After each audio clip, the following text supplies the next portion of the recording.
Quisiera invitarle a recorrer en esta oportunidad un asunto que estuvo aquí dando vueltas en la presentación de Romanos 12 y que escuchamos más temprano y que vamos a hacer muy bien de traer como un alimento a nuestra vida personal. Y me refiero al asunto de la reconciliación. Este llamado que Dios nos hace en su palabra una y otra vez a vivir una vida reconciliada. Y uno dice, ¿qué será ser reconciliado? Reconciliar significa reunir, significa acercar, significa poner en contacto. Reconciliamos y reconciliamos ideas y a veces nuestra cabeza necesita acomodar la cabeza. Y a veces lo que más reconciliamos son personas que tenemos contactos y necesitamos ejercitar la musculatura de qué significa reconciliar, porque también es verdad que tendemos a entrar por caminos que nos entrenan en no reconciliar y decir, no, esto no, y no. Y yo pienso así, él piensa así, y él dice así, yo digo asá. Eso no es reconciliar. De modo que cuando hablamos de reconciliar, estamos hablando de algo que resulta familiar, está en el contacto diario, cotidiano. Y también es totalmente cierto que no podemos decir, bueno, yo me reconcilié, porque dentro de un rato voy a necesitar volver a hacerlo. No hay una posibilidad que ninguno de nosotros acuerde algo con una otra persona y diga, bueno, ya lo tengo, esto no lo pierdo más. Eso no es cierto. Lo que nos pasa es que necesitamos entrar en una dinámica, en una manera de vivir, en una manera de pensar que vaya reconciliando y que esté permanentemente reconciliando y que esté en una actitud de reconciliación y que esté viviendo el desacuerdo o el momento feo como parte del rumbo de la vida. O sea, no hay cómo vivir sin tener disgustos en los tratos. No tenemos cómo, los humanos no tenemos cómo. Y recién escuchamos que amar se decide amar. Bueno, una manera muy práctica de decir amar, se decide amar, es esto de la reconciliación. Si yo tengo un corazón entrenado en las prácticas de la reconciliación, estoy amando de una forma decidida. Y es para no desalentarse. Y en ese sentido es muy bueno que charlemos entre nosotros y nos enteremos claramente que compartimos un ambiente donde se producen desavenencias y la desaveniencia es parte del conflicto y de la vida y los vemos a los chicos más chicos jugando cuando recién empiezan en la vida y ya ellos están peleando y teniendo disgustos y el papi y la mami tienen que intervenir para reconciliar, que vino el sobrino, que vino el nieto, que vino el primo y se pelearon. ¿Y qué hace la mami o la tía? Llama y busca, ¿qué? Reconciliar. Y la tarea es una tarea de reconciliar. ¿Vamos bien? Muy bien. Yo tengo una buena noticia para traer, una gran noticia. Y está en Éxodo, el capítulo 34. Les quiero convidar a que leamos juntos 2 versículos de Éxodo. Y es el capítulo 34 de Éxodo, donde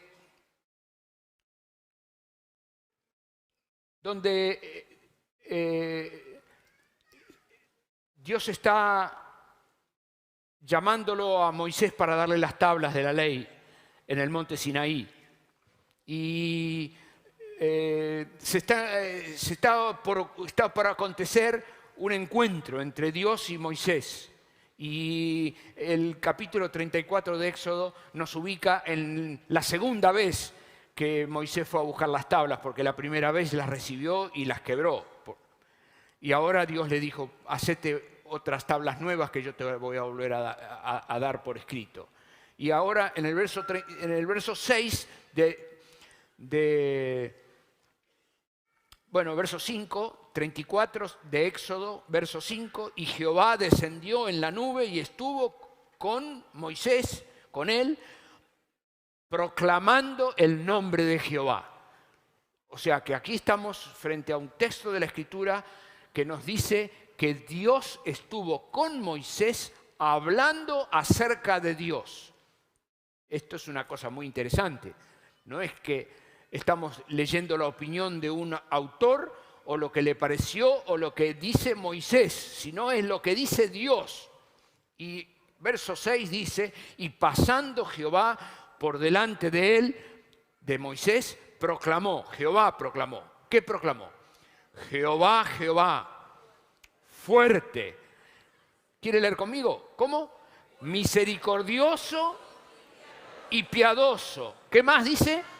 Tardo para la ira y grande en misericordia y verdad. Un momentito, quiero invitarte a tomar conciencia de lo que estamos leyendo. Estamos leyendo lo que Dios dijo de sí. Esto no es que Moisés dice, o no es que el Salmo dice, o que el apóstol Pablo dice. No, nada de eso. Esto es Dios hablando y abriendo el corazón. ¿Y qué está diciendo? Lo leemos otra vez, por favor. Dice, proclamó, Jehová, Jehová, fuerte, misericordioso y piadoso. ¿Qué más? Grande en misericordia y verdad, que guarda misericordia a millares. Y ahora viene lo que me interesa resaltar esta noche. ¿Qué? Dice que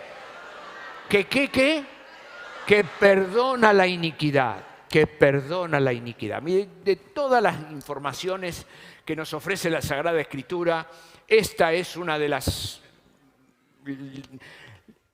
más brillantes. Nosotros estamos invocando a un Dios lento para la ira, grande en misericordia y verdad, que tiene un entrenamiento interior, que está en una actitud que perdona, que perdona. Hermano, yo no sé en qué lío esté usted. Yo puedo, quizás, si usted me da un ratito, yo le cuento de los míos, pero cuando inclinamos el rostro para orar al Señor, cualquier mortal puede tener la total tranquilidad de que está hablando con un Dios que está dispuesto a perdonar, que está entrenado en perdonar, que está en la dinámica del perdón, que reconcilia, Dios reconcilia. Yo tengo que fortalecer esto que estoy diciendo. Nosotros juntos compartimos una cultura y la gente cuando habla de cualquier asunto religioso está mirando a un Dios vengativo que asusta, que castiga, que tiene un palo detrás de la puerta para pegar un mazazo en la cabeza al que se porta mal. Eso es lo que la cultura popular tiene en la cabeza, un Dios vengativo. Y no solamente la cultura que compartimos nosotros, sino que cuando salimos de la mirada cristiana,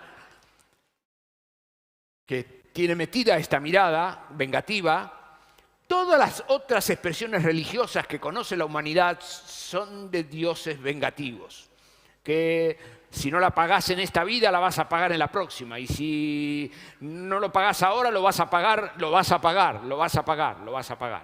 Muy bien. Cuando llegamos a la Escritura, nos encontramos con un texto como este, que es un texto extraordinario. Le convido a que se lo aprenda de memoria, familiarícese con el texto de la palabra, porque la palabra del Señor nos informa a todos de que Dios es un Dios lento para la ira, grande en misericordia y verdad, que perdona la iniquidad, que perdona el pecado, la maldad, que perdona la maldad. Muy bien. Pasan los años, la historia corre, y Dios envía a su Hijo Jesucristo al mundo. Y el Señor Jesús vino al mundo. Y la historia corrió, y el Señor Jesús murió en la cruz. Y me gustaría traerte, vayamos juntos a contemplar un ratito al Señor Jesús muriendo. ¿Qué está haciendo? Es Dios, el Señor Jesús, sin pecado, que está dando su vida. Está dando su vida. Sí, quiero ponerme del lado de la persona que está llegando a escuchar la palabra de Dios y tiene poca información y va a decir, vaya despacio, espere, no se apure tanto. El Señor Jesús nació milagrosamente del vientre de la Virgen María por obra del Espíritu Santo. De modo que el Señor Jesús no es igual a los demás pibes que estaban por ahí, sino que el Señor Jesús era el Hijo de Dios, sin pecado. Y nuestro cuerpo muere porque estamos al alcance del pecado, por eso nuestro cuerpo se envejece y muere. Pero el cuerpo del Señor Jesús era un cuerpo sin pecado, de modo que el Señor Jesús nunca hubiera muerto en la cruz. Hubiera estado colgado ahí porque la muerte no tiene autoridad sobre él. La palabra del Señor nos ha enseñado de que el Señor Jesús vino a dar su vida, vino a poner su vida. Él nos dijo a todos, nadie me la quita.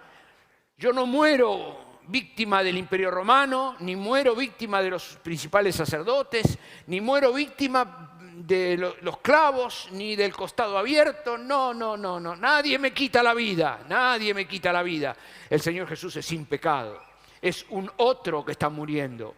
Es alguien distinto al ladrón de aquel lado y al ladrón de este otro lado. El que está muriendo en la cruz del medio es Dios, el Señor Jesús, que está encarnado en un cuerpo que no tiene cómo morir. Si no fuera que el Señor Jesús dio su vida. Esto lo explican clarísimamente los evangelios cuando nos enseñan acerca del momento que murió el Señor Jesús. Y el evangelista Juan, por ejemplo, dice que el Señor Jesús, habiendo inclinado la cabeza, entregó el Espíritu. El Señor Jesús tenía autoridad para poner su vida. Él entregó el Espíritu. No es que la muerte se lo arrebató. O vino la muerte y se lo llevó, como nos puede llevar a cualquiera de nosotros de aquí. No, entre cualquiera de nosotros de aquí y el Señor Jesús hay una distancia enorme. La distancia enorme es que nosotros estamos dentro del ambiente del mal. Nacimos de la simiente de Adán y Eva, venimos con pecado original, pero no es el caso del Señor Jesús. Dios envió a su Hijo Jesucristo al mundo. Y esto que estoy repasando es lo que hace la muerte del Señor Jesús una muerte única. Nadie murió la muerte que murió el Señor Jesús. Porque todos los demás murieron a consecuencia, como vamos a morir todos nosotros, a consecuencia del devenir natural.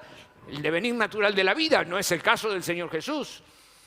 No, el Señor Jesús murió para reconciliarnos con Dios. Y esto tengo que aclararlo un poquito más. ¿Por qué? ¿Por qué? ¿Por qué murió el Señor Jesús? ¿Por qué hizo falta que muriera un otro para que haya reconciliación? Porque es la única manera que Dios, que es santo, pueda darme un beso a mí, que no soy santo, que pueda aceptarme a mí, que te pueda aceptar a vos. Dios que perdona, quiere perdonar tus pecados pero no tiene cómo perdonarlo si alguien no paga el precio de tu pecado. Y lo que Dios hizo es que en lugar de que pagues vos tu pecado, de los verdaderos, de los auténticos, de las cosas reales, de lo que pasó en serio, de lo que efectivamente ocurrió, que defrauda la santidad de Dios, en lugar de que cada uno de nosotros pagara su cuenta, Cristo vino y pagó en nuestro lugar. Él pagó nuestra cuenta. En lugar de que nosotros pagáramos la cuenta delante de la santidad de Dios, el Señor Jesús, sin pecado, se hizo cargo de nuestro pecado y pagó delante de la justicia santa de Dios la suma del pecado de cada uno, la suma de todos. Él pudo hacer eso porque era otro, distinto a todos nosotros. Usted me va a decir, pero mi hermano, ¿de dónde saca usted todo esto? ¿De dónde saca? ¿Quiere leer conmigo la Biblia? 2 Corintios capítulo 5.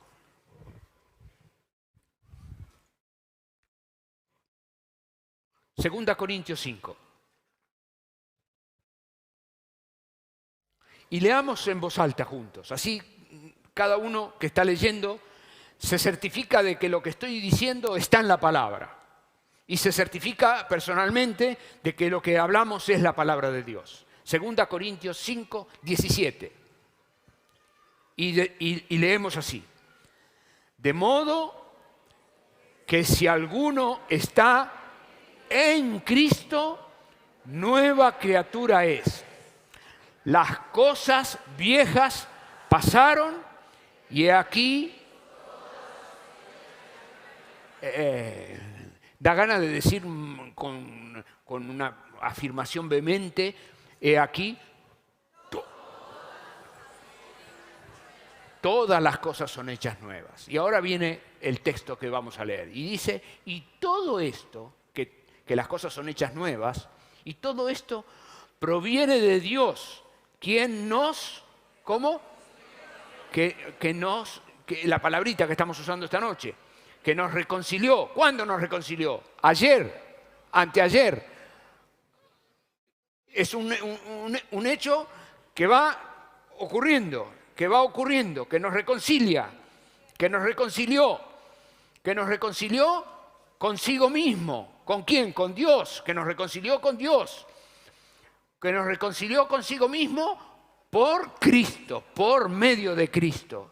Es imprescindible la obra del Señor Jesús. La tarea que el Señor Jesús cumplió en la cruz es imprescindible para que haya reconciliación. Y nos dio el ministerio de la reconciliación. Verso 19, lea conmigo por favor. Que Dios estaba en Cristo reconciliando consigo al mundo, no tomándoles en cuenta a los hombres sus pecados, y nos encargó a nosotros la palabra de la reconciliación. Así que somos embajadores en nombre de Cristo, como si Dios rogase por medio de nosotros. Os rogamos en nombre de Cristo, reconcíliense con Dios. Al que no conoció pecado, por nosotros lo hizo pecado, para que nosotros fuéramos hechos justicia de Dios en él. Muy bien, ¿qué dice aquí? Dice que el que no conoció pecado, el Señor Jesús, por nosotros lo hizo pecado al Señor Jesús en la cruz, para que nosotros pudiésemos recibir justicia, la justicia de Dios que estaba satisfecha porque el Señor Jesús pagó nuestra cuenta. Bueno, pero usted me va a decir, a ver, dígamelo otra vez, por favor, que me quede, repítamelo. Lo dice el texto ahí, dice que al que no conoció pecado, ¿de quién habla? Del Señor Jesús, que nació sin pecado. ¿Qué dice? Al que no conoció pecado, por nosotros. Bueno, se lo hago más fácil, le hablando las palabras. Lo trató como un pecador. Por nosotros Dios lo trató al Señor Jesús en la cruz como si fuera un pecador. por nosotros lo trató como un pecador. ¿Sí? ¿Lo trató como un pecador? Vamos de vuelta al monte Calvario, donde el Señor Jesús está muriendo. Eran las 9 de la mañana cuando lo crucificaron. Y había un ladrón a un lado y un ladrón al otro lado. Y al mediodía la Escritura cuenta que el cielo se oscureció. Y hasta las 3 de la tarde. Y el velo del templo se partió a la mitad. Y el Señor Jesús habló 7 veces mientras estaba crucificado. Y en una de las veces el Señor Jesús dijo, Dios mío, ¿cómo es que dijo? Dios mío, ¿por qué me tratás como un pecador? ¿Por qué me has desamparado? ¿Por qué me tratás como un pecador? ¿Por qué me tratás como un pecador? Como si no estuviésemos reconciliados. ¿Por qué me tratás como un enemigo? ¿Por qué me tratás como un adversario? ¿Por qué me tratás? ¿Por qué me has desamparado? Dios dice al que no conoció pecado, Dios lo hizo pecado para que nosotros pudiésemos ser reconciliados. Querida mía, vos esta noche tenés algunas certezas, querido mío, tenés algunas certezas. La primera certeza que estamos recogiendo de la lectura de la Escritura es que Dios perdona. La segunda certeza que estamos recogiendo del recorrido es que la reconciliación es posible, que no es una reconciliación barata, no es una reconciliación barata, es una reconciliación costosa, cara, es una reconciliación muy cara. Es costosa para el Señor que pagó en mi lugar, muy costosa, gratis para mí, es gratis para vos. Pero es imprescindible que comprendamos que no hay reconciliación posible sino por la obra del Señor Jesús. Cristo murió en mi lugar. Hay un autor que yo debo haber citado aquí más de una vez, que redactó una canción que dice, el pecado no se explica, el pecado se paga y Cristo pagó por mí. Que esta noche el Espíritu del Señor que está aquí aplique su palabra a tu vida, cualquiera sea tu situación, y puedas reconciliarte en esta hora con el Padre del cielo, el Señor del cielo, la madre de toda reconciliación. Luego viene la reconciliación con mi otro, sí viene, son derivadas de la primera, de la gran reconciliación que puedo hacer con Dios. Yo esta noche puedo inclinar mi rostro y decir, Señor, yo me doy cuenta que esto que mi hermano ha dicho brotando de tu palabra es la verdad. Cristo ha muerto por mí. Y yo te recibo por la fe el perdón que me das, la reconciliación que me das, porque Cristo pagó en mi lugar. Que el Señor bendiga tu vida ricamente.